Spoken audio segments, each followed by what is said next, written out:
Hey guys, CryptoDad here again. Just a short video. I'm doing a little troubleshooting on my Cardano wallet.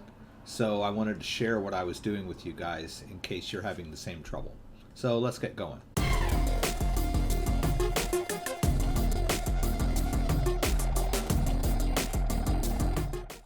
Okay, so when you launch your Cardano wallet and it starts to sync, it may get stuck at a certain point. Mine was started at about 92 and got stuck at 95.98, and eventually I got a window that came up that asked me if I was having trouble to submit a report, and it hasn't popped up yet. I did a reboot and restart, but it looks like it's going to continue to be stuck here. I'm not sure why it shows this percentage, but that's what it looks like. So I noticed that there was a new version out. All right, so here's the home page. Get started takes you over to Deadalus. You can go here to download, and that takes you here to the main Daedalus website. And then you hit download. You see there's a new version. So let's go ahead and download the new version. Oh, we can even cryptographically verify it. Alright, so I'm just going to drop that. I have a little software folder where I've got a Cardano folder. I'm just going to drop it down in there. And yeah, we could download the PGP signature and drop it right next to that installer. But we would need their signing keys. Don't know how I'm gonna get. Okay, here we go. So in order to verify, even if you have a signature file, you definitely are also going to need the signing key of the developer. In this case, IOHK. So there are some instructions here on how you go about getting it, and it gives you their fingerprint so you can verify. So basically we're going to go over here to, I'm going to go to my key manager. They give you instructions on how to do this in Cleopatra. I like GPA a little better. I'm not going to create my own key here. So we want to go search for signing authority. Okay. So we're going to do that.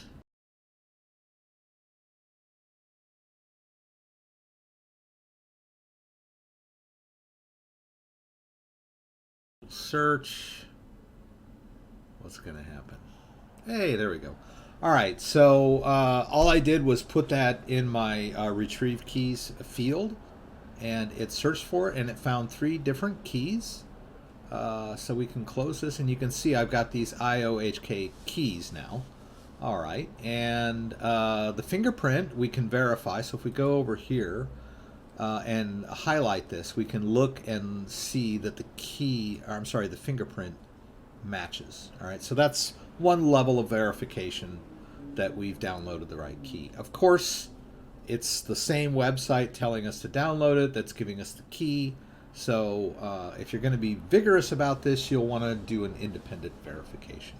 And of course, the most safest way is to actually contact the developers face-to-face to get their signing key or their fingerprint, and which is not practical for most people, right?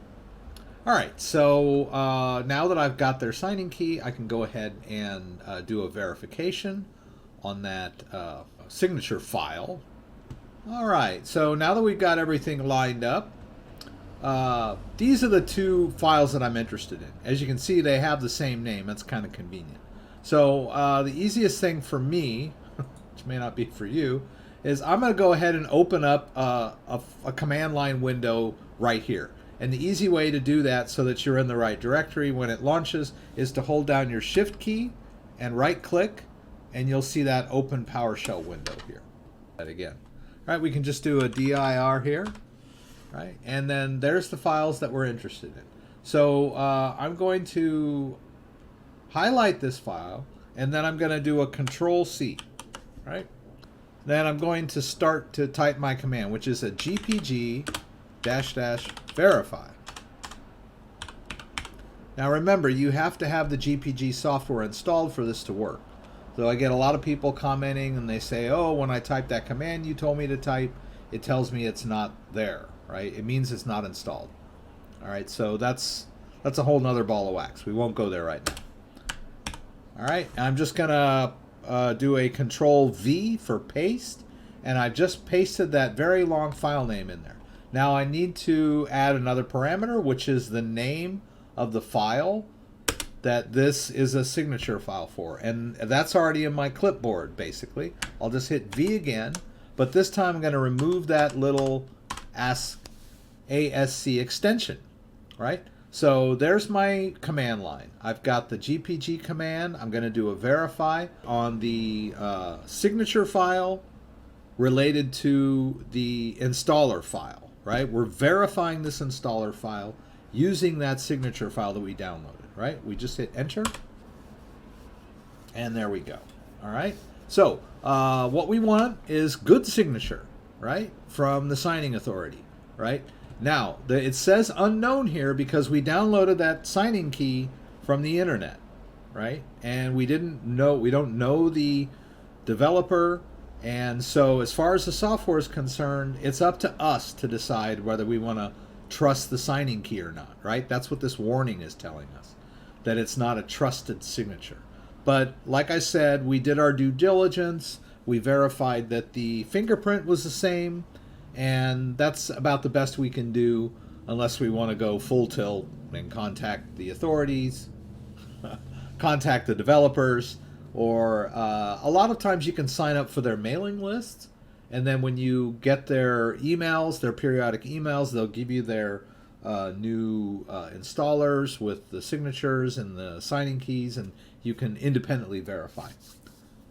But this is what we got so far. All right, so now that we've got all that, thank you, we can continue and go ahead and install. All right. There's one other thing that we could also do if we wanted to. You'll notice here, we go back here, they've given us a checksum, a 256 checksum. We can copy that, and we can go to our checksum software, right? The checksum software, you can download checksum checkers. You can do them online, you can do them in the command line. There's a lot of ways to do these. But I just happen to have a Checksum checker utility, which works pretty well. And we just browse over to the file that we just downloaded. Right, we go to our software, Cardano, and we want this new one that we just downloaded, right? The exe file, not the signature file.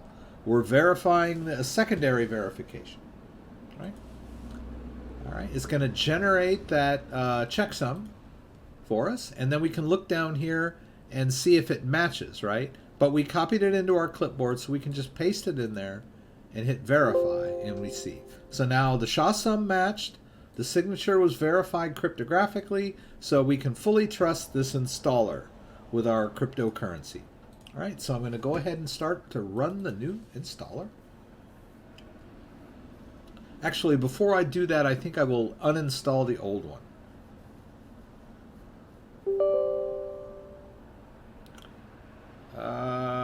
Why don't we just... Yeah, I'm just going to uninstall the old one. So I'm going to, in Windows, I'm going to go over here to Apps, and we'll just roll down to Daedalus and uninstall the old version. Right? The new installer might automatically uninstall the old version for us. It might not. So I'm just going to manually uninstall the old one first.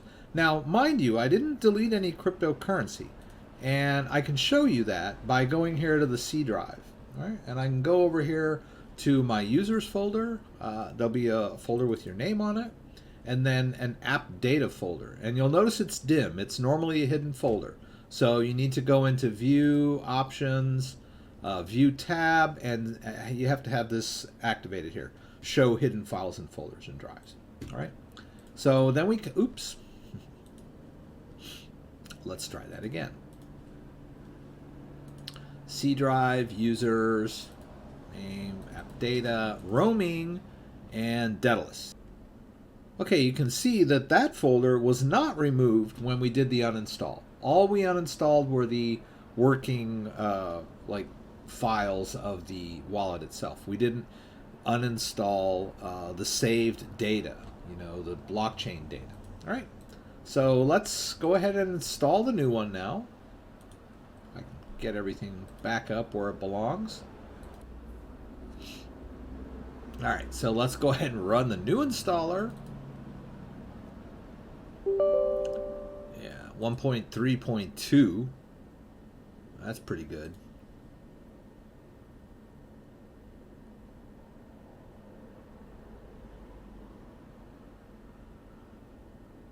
All right, and we'll just close that off. Is it going to launch for us or not? We'll see. Maybe not. Let's close everything off here. I'm going to get rid of that. That's the old one. Ah, here's the new one, right? I can take this one and pin to taskbar. Right? So we just want to make sure we're launching the right one. In fact, that that taskbar may have just said can't find shortcut. All right, now let's see if we get a better connection this time. So we're back. Okay, there we go. So now it's continuing on from that stuck point.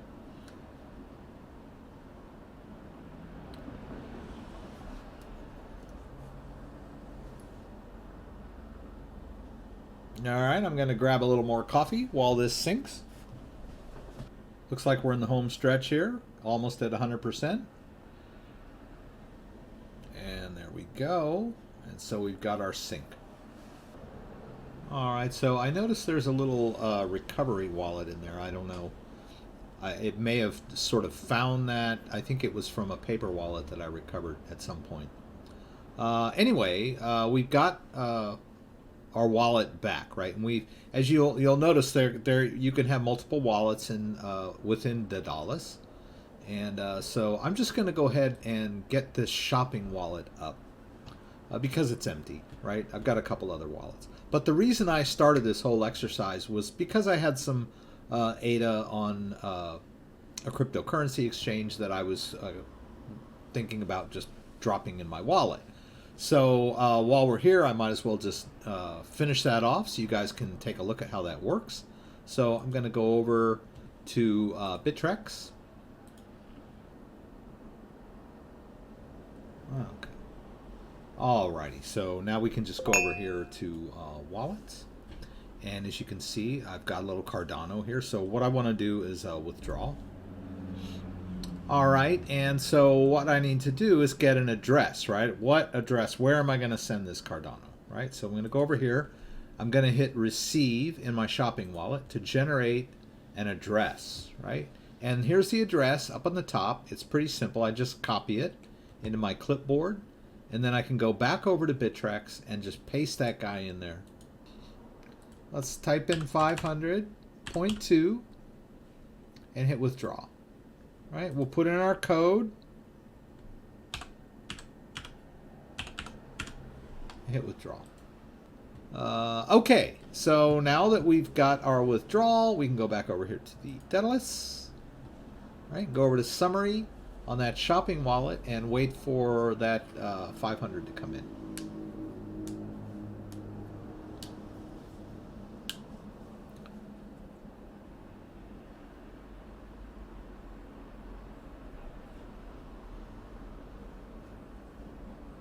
Yeah, it's usually pretty fast, the ADA.